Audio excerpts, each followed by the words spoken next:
본인이 말하는 통찰력은 뭘 말하는 거예요? 본질을 파악하는 힘? 그거를 제가 따로 공부했다는 느낌은 안 들어요. 그걸 뭐 어떻게 공부하는 방법이 있는지도 사실은 모르겠고, 근데 아마 버릇일 가능성이 있어요. 다른 사실관계에 있어서도 그거를 뒤집어 보거나 뒤로 보거나 돌려보거나 능숙하게 하는 편이에요. 일상에서 항상 능숙하게 해요. 우리가 알고 있는 보편적인 지식을 지식으로 받아들이기에 그냥 안 받아들이고 한번 되짚어 보는 성격이 있어요. 한국은 1기, 2기 이런 말 쓰잖아요. 수업 받으면. 그럼 왜 기수 문화를 그 기수에서 그걸 넣을까? 안 넣으면 안 되나? 이런 생각을 하는 거예요. 그러니까 그거 자체를 질문을 해보는 거지.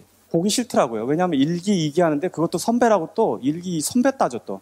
근데 이게 다 나이도 틀리고 들어온 사람들이 경력도 다 틀리고 있는데 거기서 선후배가 연결이 되냐고. 그리고 그거에 되게 극단적으로 반응하는 사람도 있어요. 내가 선배라고 막 강요하는 사람도 있고 또 그거를 빨려 들어가는 사람들도 있고. 이게 옳은 건가 아닌 건가를 한번 생각해 보는 거죠. 그리고 굳이 그거 필요 없겠다 생각하면 이거를 바꿀 만한 게 뭐가 있을까 하면 말을 바꾸면 돼요. 그래서 1반, 2반 그런단 말이에요. 사장학교에서는. 그럼 1반, 2반이니까 다 평균이 돼버리잖아. 반장을 뽑는데 용어를 회장으로 하는 경우도 있어요. CEO 과정은 회장이라고 그래요. 그리고 회장 누가 돼, 대부분? 나이 제일 많고 돈 많고 사업체 큰 사람이 회장이 돼요. 그럼 그 사람은 회장 짓을 거기서도 해. 동기들하고. 그럼 어떻게 되냐면 거기서 위계질서가 생겨난다고. 그 안에서. 그게 배기 싫은 거예요. 그냥 나는 동기처럼 서로 형제처럼 서로 지냈으면 좋겠는데 그럼 그 말을 바꿀 게 뭐가 있을까? 이런 거 고민해 보는 거예요. 그러니까 매사의 모든 문제 이걸 통찰력으로 이해하는 것보다는 그 자체가 다른 방식 혹은 뒤집을 수 있는 여건이 있는지 없는지를 다 한 번씩 고민해 보는 거야. 일단 훅 받아먹지 말고 맛 보고 받아먹으라는 얘기죠. 그러면은 되게 개선할 거 되게 많고 생각해 볼 문제가 엄청 많아요. 그 다른 사람이 한 답이 더 좋은 답도 나올 수 있고 반대로 하는 것이 답이 나오는 경우도 많다는 거죠. 반대로 하는 것이 답이 나오는 경우도 많다는 거죠. 제가 처음에 사업을 인수해서 나를 도와줬던 중국 그 전 사장, 왕 사장이 저를 가르칠 때 별 디테일한 걸 다 가르쳐 줬어요. 자기가 이제 나보다 나이도 많고 이제 이 사업을 잘 알고 있으니까 해라. 그래서 정말 그걸 다 메모했단 말이에요. 딱 반대로 했어요, 내가. 나는 이 비즈니스를 사서 완전히 반대 방식으로 키워야 했기 때문에 그 사람의 메모는 여전히 중요했어요. 전화 받을 때는 네가 사장이라고 하지 말고 부사장이라고 해라. 그래야지 최종 책임을 안 진다. 뭐 점주가 연락 오면 어떻게 처리해라. 다 반대로 했어요. 반대로 하니까 그 사람이는 60개 매장을 가졌는데 나는 지금 몇천 개를 가진 거 아니에요. 내 머릿속에는 나는 몇천 개를 할 사람인데 저 사람 방식대로 하면 나는 죽어. 하루에 전화 받는 것만 해도 몇천 통이 될 수 있는데 그걸 어떻게 살아남냐고요. 그러니까 어떤 상황, 현상 이거를 다시 한번 점검하고 고민하고 바꿀 수 있는지 이렇게 하는 그냥 일상의 행동, 행위가 어쩌면 여러분들한테는 그게 통찰로 보일 가능성이 많아요. 보이지 않는 무기질이나 유기체로 형성되어 있는 인간인데 그러면 그 물질들이 회장님하고 저도 연결되어 있는 건지 그렇게 생각하시는 건지. 저 질문이 그렇게 웃을 만한 질문은 아니라고 생각해요. 물리학자가 이거를 데이터로 한번 해서 계산한 적이 한번 있었었는데 제가 예수님이 만약에 그 몸에 있었던 원자의 숫자가 지구상에 뿌려져서 이렇게 하고 난 다음에 다 나눠지면 개인당 2개인가 갖고 있다고 그러더라고. 우리 안에 유기적으로 다 연결돼 있다는 뜻을 설명하려고 아마 종교학자가 그걸 물리적으로 계산했던 것 같아요. 생명 전체가 유기적으로 연결돼 있다고 저도 믿는 사람 중에 하나예요. 그게 연결됐기 때문에 그렇게 막 뭐가 운명처럼 이어져서 막 이렇게까지는 나는 모르겠어요. 내가 저 생명을 함부로 대하면 그 함부로 대하는 영향력은 이게 내 마음 안에 있던 혹은 환경에 있던 그거는 영향을 받을 거라고 봐요. 폭식을 하는 건 뭐예요? 다른 생명을 지나치게 먹는 거예요. 내 몸에 좋지 않을 정도까지. 내 식탐을 위해서. 다른 생명체에 영향을 주고 있으니까 나한테 좋을 리가 없겠죠. 그리고 내 몸에도 좋을 리가 없는 거죠. 내가 필요 이상의 에너지, 즉 생명체를 먹는 일은 내 몸에 쓰레기를 집어넣는 거나 똑같아요. 그냥 차라리 안 먹는 게 나은 거지. 그걸 먹어대는 거는 나 몸한테도 안 좋고 저 생명체도 안 좋은 일이니까 그 자체가 내 운이나 어디에 영향을 준다고 믿는 편이에요. 태도를 그렇게 가지면 세상과 환경과 사회를 보는 관점들이 고라지겠죠. 음식을 조절한다는 것은 무엇이냐? 저는 과식, 폭식 혹은 늦은 저녁 이런 거 잘 안 하거든요. 저녁을 6시 전에 끝내요. 빠를 때는 4시 반에도 먹어요. 점심은 12시에 먹고. 그럼 저녁에는 항상 공복 상태예요. 잠은 11시에 자는데 6시 이후부터는 저절로 음식이 없어지는 거잖아요. 그래서 공복에 잠을 들어요. 그렇게 한 지가 꽤 오래되는데 되게 편해요. 그렇게 하다 보면 내가 폭식, 과식, 뭐 지나친 기름진 음식을 안 놔두면 안 하는 자리에 가게 되잖아요. 음식을 6시에 먹으면 어디 가서 먹어요? 집에 가서 먹을 수밖에 없어, 대부분은. 그리고 누구랑 먹겠어요, 집에서 먹으면. 가져가고 먹겠지. 사업을 하면서 밖에서 식사를 해본 적이 거의 없어요, 나는. 여기 와도 대부분 저녁에 제가 일찍 들어와서 밥해요. 저녁 약속 저는 안 잡습니다, 잘. 여기 되게 친한 친구들을 어떻게 뭐 만날 때나 가끔 저녁하고, 그렇지, 대부분은 약속 있는 척하고 집에 와서 밥해요, 제가. 저녁 약속 저는 안 잡습니다, 잘.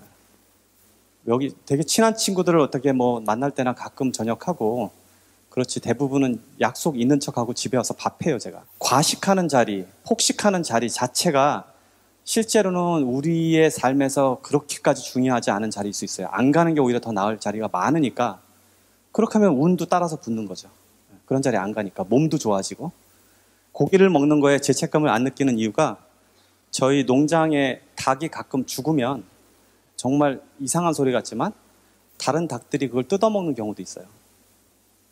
그래서 내가 그걸 보면서, 아니 쟤도 쟤를 먹는데 나는 왜 저걸 못 먹지? 그래서 죄책감은 안 갖습니다. 나는 뭐 채식주의자를 남으라는 건 아니에요. 사회 구조 자체가 육식으로만 사는 것도 있잖아요. 그러면 만약에 그게 보편적인 세계 윤리라면, 우주의 윤리라면 그렇게 안 돼 있겠지. 그러니까 육식 동물 자체가 없겠죠. 근데 그게 존재한다는 얘기는 그게 용인된다고 보는 측면이에요. 그렇게까지 막 도덕심까지는 없어요. 닭고기 맛있더라고요.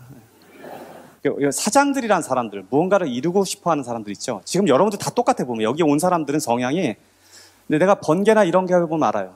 나를 만나러 온 사람들은 거의 다 비슷해. 뭐가 비슷하냐면 그냥 정지되어 있는 사람들이 아니에요. 다 무언가를 위해서 막 뚫고 나가려고 하는 이 의지가 되게 강한 사람들이 모여요.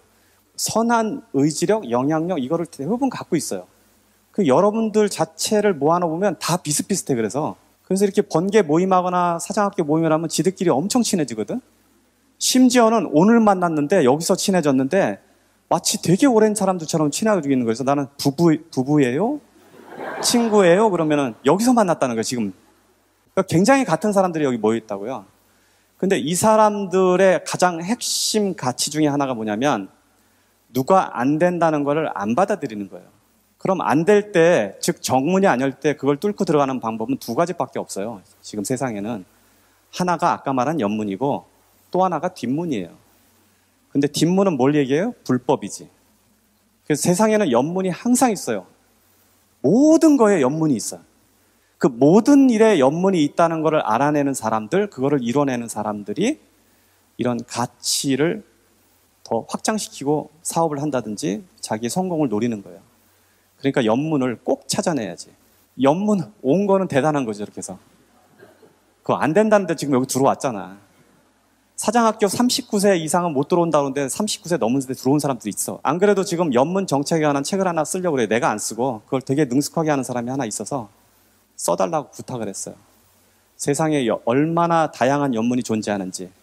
다른 사람이 안 된다, 주변에서 뭐 형제, 자매, 여러분 제일 잘한다는 사람들이 너는 안 돼, 뭐 안 받아들이고 그걸 도전하는 사람들, 즉 연문을 찾아내는 사람들을 위해서 한번 해보려고 그래. 다단계 얘기 좀 자꾸 해야 되는데 이건 내가 가끔 수업에서 하고 여러 군데서 말해요.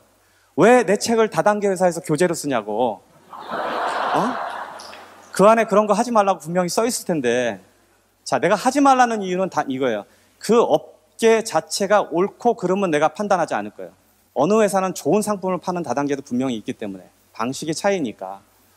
그런데 여러분들이 착각하고 있는 게 있어요, 하나가. 그게 자기 브랜드가 아니야. 자기 회사가 아니라는 얘기예요.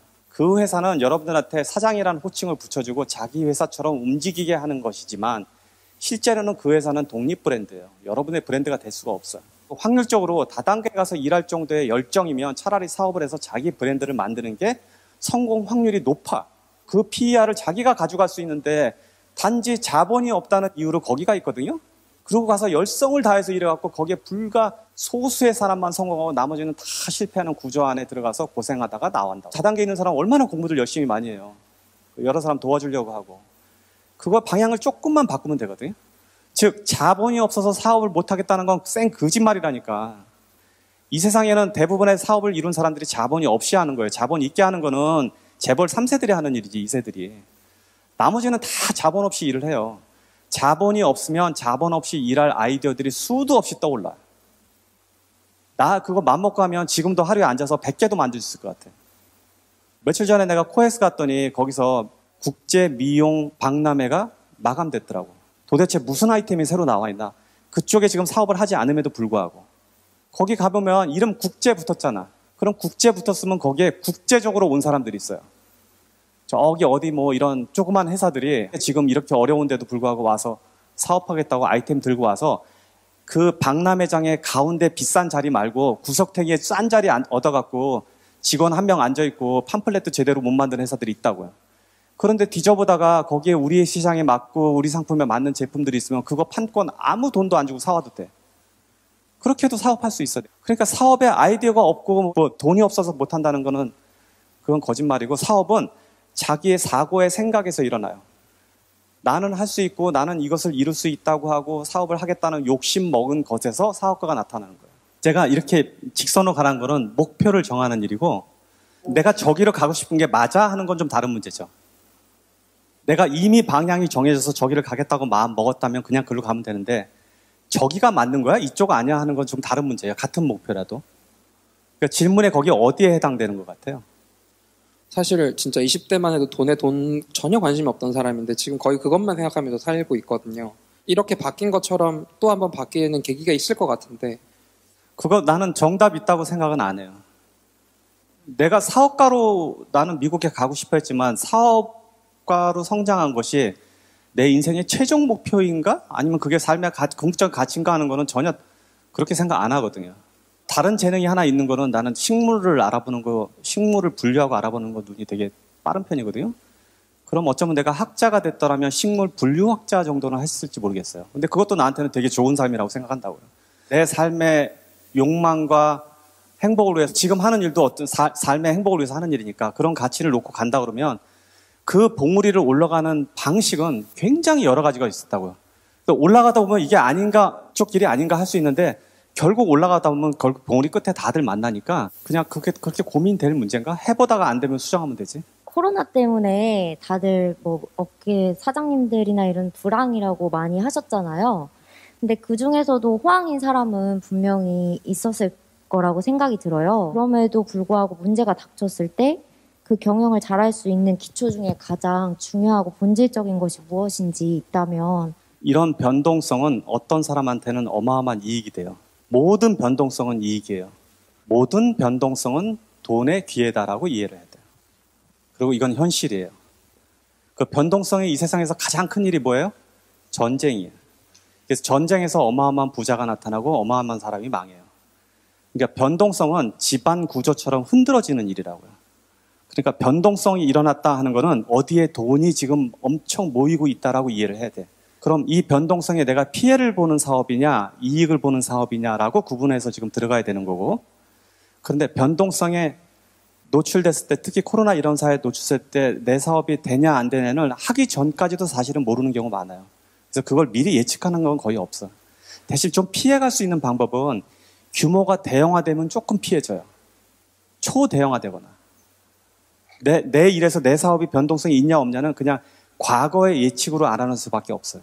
과거에 이런 일이 있을 때 이건 이랬구나라고 생각하고 미리 짐작하는 수밖에 방법이 없죠. 저 같은 경우에도 우리가 이제 주력이 외식인데, 외식 기업을 지금 미국은 슈퍼마켓 안에서 일을 하고 있고, 영국은 회전 초밥집을 하고 있고, 캐나다는 공장 위주로 돌아가고, 이렇게 다양한데 이 일이 터지고 나니까 어떤 일이 벌어졌냐면, 우리는 합병을 할 때 거의 비슷한 비율로 합병을 했어요. PER로 해서 이 같은 기준으로, 다 외식이니까 같은 기준으로 넣어서 그걸 다 평가를 했는데, 딱 이 일이 터지고 나니까 어떻게 됐냐면 영국은 완전 스탑이야.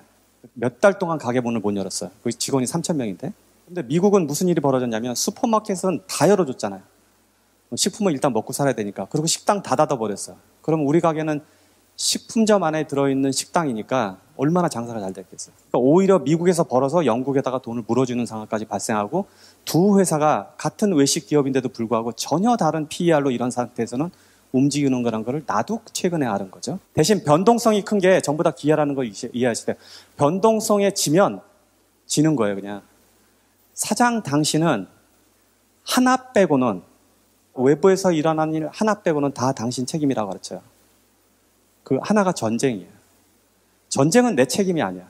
나도 모르게 벌어지는 일이고 그거는 국제 간에 일어나니까 내가 어떻게 뭐 영향력을 행사할 수 있고 뭐 할 수가 있는 게 아무것도 없어요. 근데 불경기, 뭐 정치 변혁, 이런 뭐 사고, 뭐 유행병 이런 거는 왜 이게 내 책임이냐고? 당신 책임이에요. 그걸 내 책임으로 받아들일 때 해결할 방법이 나와요. 나 이거 뭐 코로나니까 다들 뭐 매출 떨어지는데 나도 뭐 이렇게 떨어지는 게 당연해라고 하는 거는 그냥 나는 망하겠다는 소리 똑같아요. 그 사이에 어떤 사람들은 돈을 벌고 있잖아요. 외식 기업도 순식간에 변신한 사람들이 있어요. 다 식당 하다가 갑자기 그렇게 되니까 도시락에서 싹 바꿔갖고 옛날보다 더 커진 사람들 많단 말이에요. 그러니까 내 책임이지.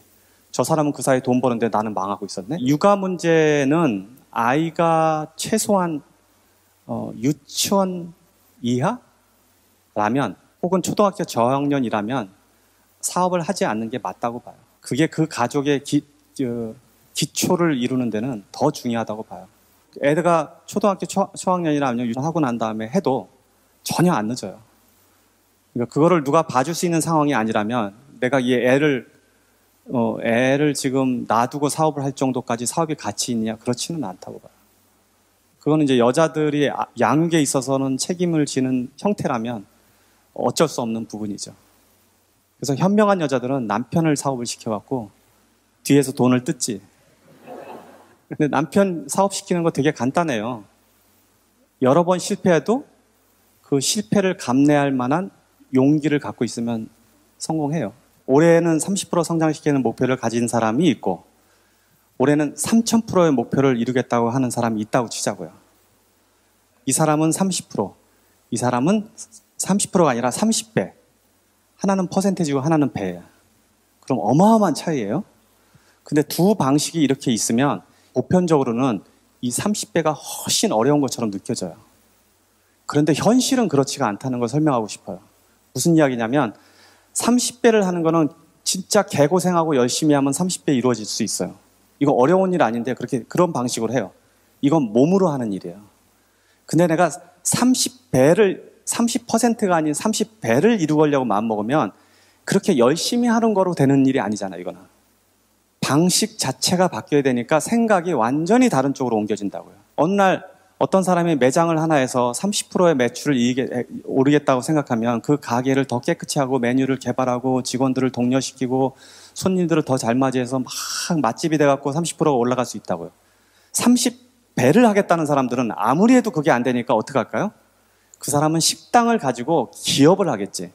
그러니까 매장을 더 여는 방식으로 이걸 계산할 거라고요. 목표가 거기 있으니까. 그럼 이런 사람은 프랜차이즈로 가버리는 거예요. 이 사람은 개인 맛집이 돼버리는 거고. 내가 재산이나 능력이나 혹은 지금 재정 상태는 똑같은데도 불구하고 방향이 다른 데로 가버려요. 그럼 이렇게 하는 게 더 어려울까? 현실에서는 이렇게 하는 거나 이렇게 하는 거나 사실은 거의 똑같아요. 전향적인 생각을 하려면 전향적인 목표가 전향적인 생각을 이루는 경우도 있다는 것을 설명하는 거예요. 그래서 어떤 사람들은 이 관점이 없으니까 고생만 하다가 그 결과가 생각보다 안 나타나는 사람이 있다고요. 우리 이런 사람이 누구냐면 되게 부지런히 열심히 일하는 사람들이에요. 우리 아버지 같은 사람들. 평생 열심히 하면 다 되는 줄 알고 굉장히 몸으로 열심히 하는 사람들은 그렇게까지 못 가. 근데 이게 열심으로 안 된다는 사람들, 즉 30배를 하려는 사람들은 이게 열심으로 안 되는구나. 그러니까 구조를 만들어내는데 욕심을 가지고 그 방향으로 가버린다고. 그리고 그 노력의 가치는 오히려 이게 어떤 데 더 쉬워. 더 쉽고 간단하고 영양제도 더 생기고. 그러니까 한번 고민을 한번 해보세요.